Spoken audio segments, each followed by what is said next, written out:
What's going on, everybody? This is Chris Classic dropping a car vlog on the way to work. Hope you guys are having a wonderful Wednesday morning.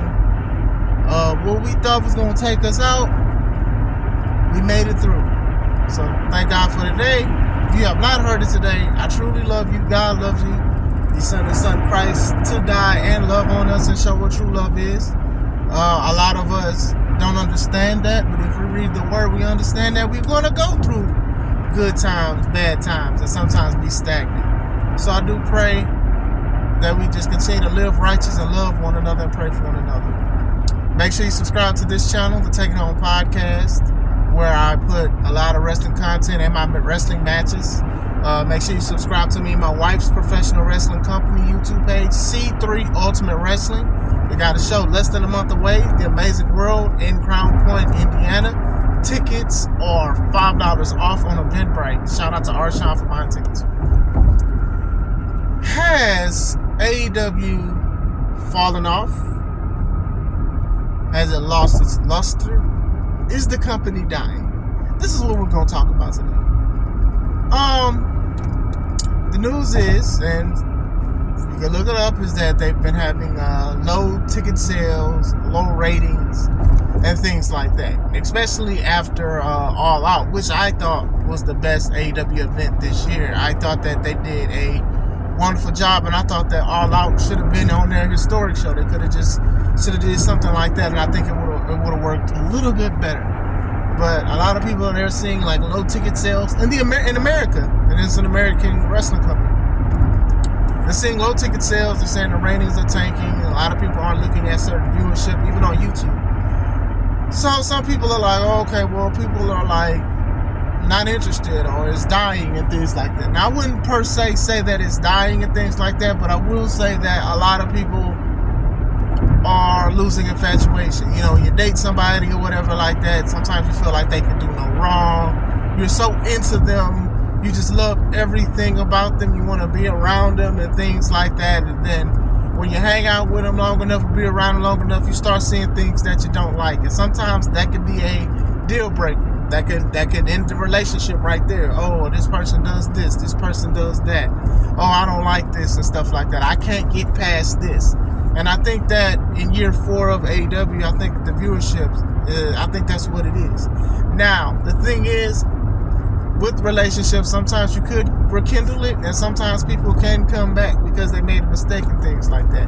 Ratings always go up and down. So that's just one of those things. You're not going to always have like a consistent thing in viewership, especially if it's something that's episodic, weekly episodic and things like that.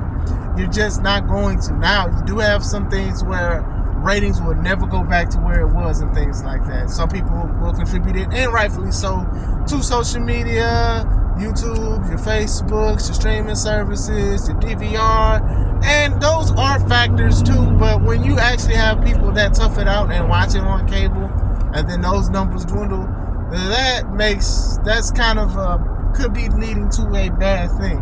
Now, I do think that it's just a slump, and I do think that they could bounce back from it. But I'm not going to sit here and act like I'm naive to realize that AEW needs to work on a lot of things. And if you are a subscriber to the channel, shout out to y'all. Y'all know that I've been critical on a lot of things that they do.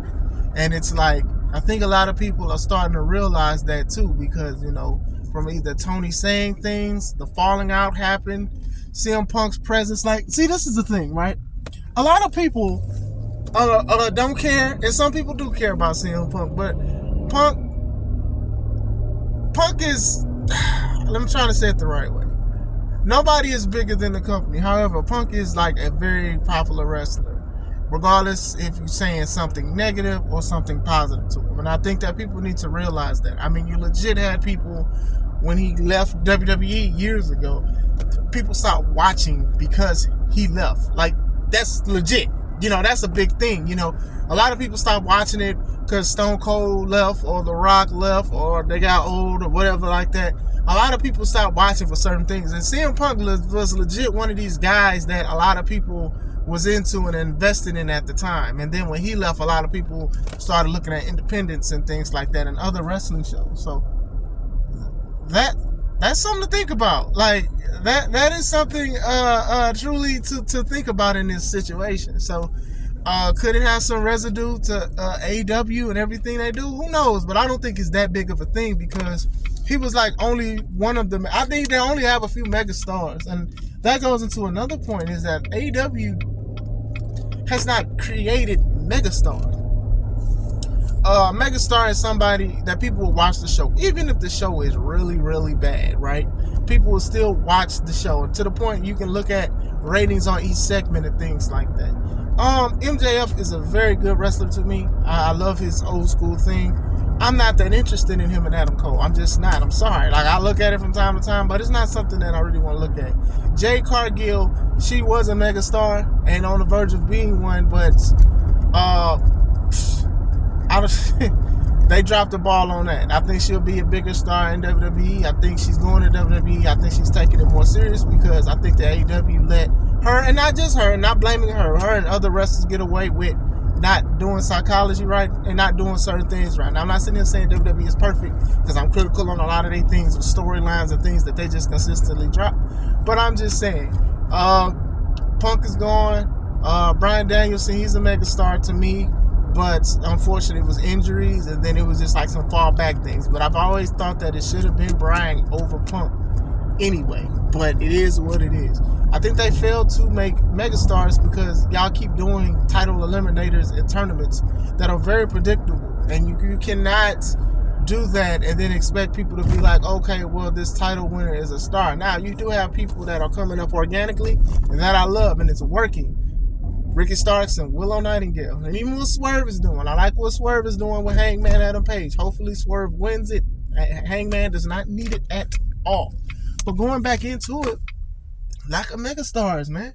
WWE was going through some bad stuff with the Raw anonymous general manager, but y'all had megastars that could at least hold it up to keep it around a meal or two. You get what I'm saying? So now we're looking at AEW and we're looking at MJF and then we're looking at title eliminators and stuff like that. You know, Samoa Joe's title is going against MJF, but we kind of knew that was going to happen because it was predictable because they had a segment on All Out, and then on Dynamite they talked about it, and then Samoa Joe said, hey, I'm going to go through the tournament. Now, first of all, you're supposed to have confidence and say you're going to go through a tournament, but the way everything was set up, we knew what it was.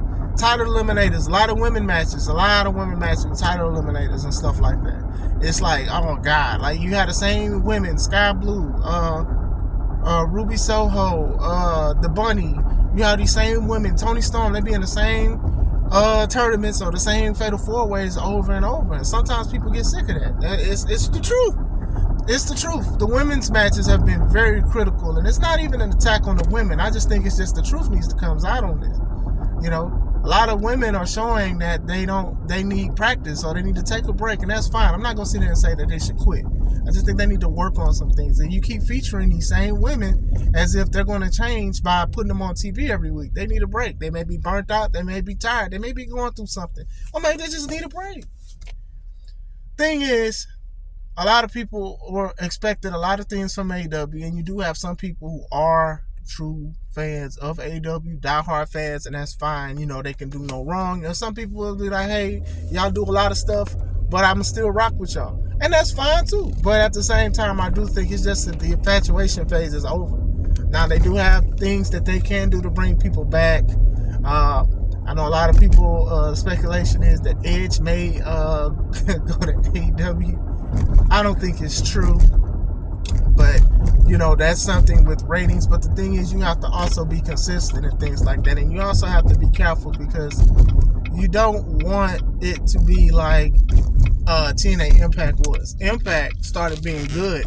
I mean, they started getting a lot of attention when Kurt Angle came in, right?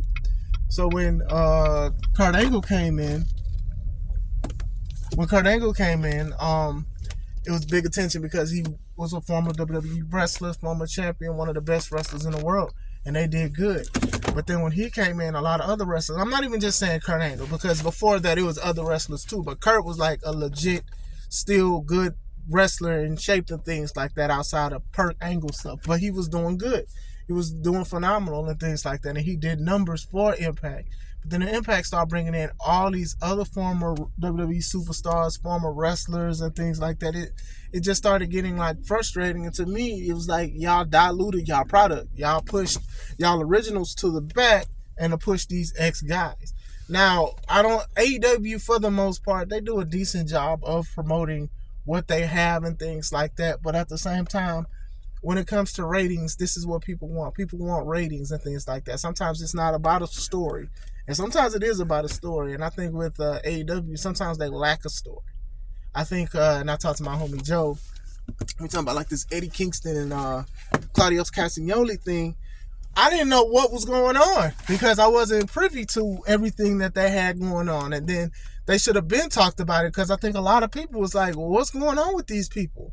And then all of a sudden now, like last week, they dropped an hour video about what's going on. And then even like last night, I believe they dropped something. That's what Joe showed me. And it's just like, you got to take more time with that. If this is something that's been like 8 years brewing, y'all could have took more time with that to make people interested. People love Claudio. People really love Eddie Kingston. So why are y'all, y'all kept keeping it quiet? Like, oh, I don't like you. I don't like you because of this and that. I don't like you because of this and that.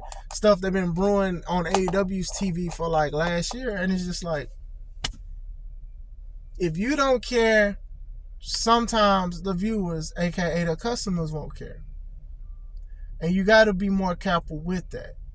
Like I said, I want AEW to succeed and things like that. I'm not even sitting here saying I would know what to do with a $1 million company. I would say it's $1 million, not $1 billion. And people got to stop saying that.